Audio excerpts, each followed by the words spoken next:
వారానికి 5 రోజులు అంటే శని ఆదివారాలు. మొట్టమొదటిగా ఇంతకుముందు చెప్పిన విషయాల ద్వారా 2015లో 2 శనివారాలు అంటే 4 శనివారాలు అడిగితే 2 శనివారాలు ఇచ్చారు. శనివారాల్లో హాఫ్ డే ఉండేది, హాఫ్ డే ఫుల్ డే చేసి 2 శనివారాలు ఇచ్చారు. ఆ 2 శనివారాల వలన ఒకవేళ ప్రజల మీద ఎటువంటి అయినా భారము, ఎటువంటి అయినా నిరసన అని తెలియజేస్తా అంటే అటువంటిది ఏమీ రాలేదు. అంటే ఒక 2 ఏళ్ల తర్వాత 4 శనివారాలు బంద్ చేస్తామని చెప్పారు. అంటే ప్రజలలో ఎటువంటి వ్యతిరేకత లేదు, కానీ ఓన్లీ ప్రభుత్వంలో వ్యతిరేకత ఉంది. అది ఎందుకున్నదే కారణం లేదు, ఇంతవరకు కారణం కూడా చెప్పట్లేదు.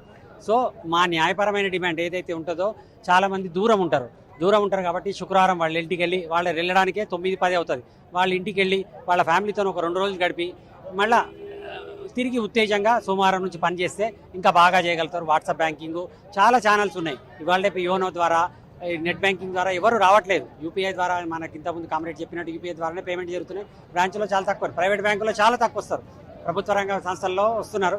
దానికి కాకుండా బ్యాంకింగ్ బీసీ ఛానల్ అటువంటి వేరే ఛానల్స్ ద్వారా కూడా వాళ్ళకు చిన్న పేమెంట్స్ అయిపోతున్నాయి. సో ఆ రకంగా ఎటువంటి ఇబ్బంది లేదు. సో దీని ద్వారా మీడియా ద్వారా ప్రభుత్వాన్ని విన్నవించేది ఏంటంటే, మా ఈ న్యాయపరమైన డిమాండ్ను నెరవేర్చండి. లేని పక్షంలో మా సమ్మెని ఎంతైనా ఉధృతం చేసి సాధించుకునేదాకా పోరాడతామని తెలియజేస్తున్నాము. బ్యాంక్స్లో 24 అవర్స్ బ్యాంక్స్ ఓపెన్ ఉన్నా కూడా రష్ ఎక్కువగానే ఉంటుందండి. అలాగే ఇప్పుడు ఫ్రైడే బ్యాంకింగ్ తేవడం వల్ల 5 డేస్ బ్యాంకింగ్ రష్ తగ్గదని కాదు, పెరగదని కాదండి. అది ఒక రకంగా చూడాలంటే ఆ ప్రెషర్ కూడా మా మీదే పడుతుంది, ఉన్న వాళ్ళ మీద. మార్నింగ్ ఎప్పుడో 9ంటికి వస్తున్నాము, ఈవినింగ్ ఒకసారి 9 కూడా దాటిపోతూ వస్తుందండి. అయినా ఆ టైంలో కూడా రష్ ఉంటూనే ఉంటుందండి. ఓపెన్ ఉండాలే కానీ డోర్స్ వచ్చి ఆ టైంలో కూడా మేము పీస్ఫుల్గానే వాళ్ళకి సమాధానం చెప్పి పంపిస్తూ ఉన్నాము. ఆ క్రౌడ్ తగ్గాలంటే ఇప్పుడు అన్నీ కూడా ఆన్లైన్ బ్యాంకింగ్ వచ్చేసినాయి.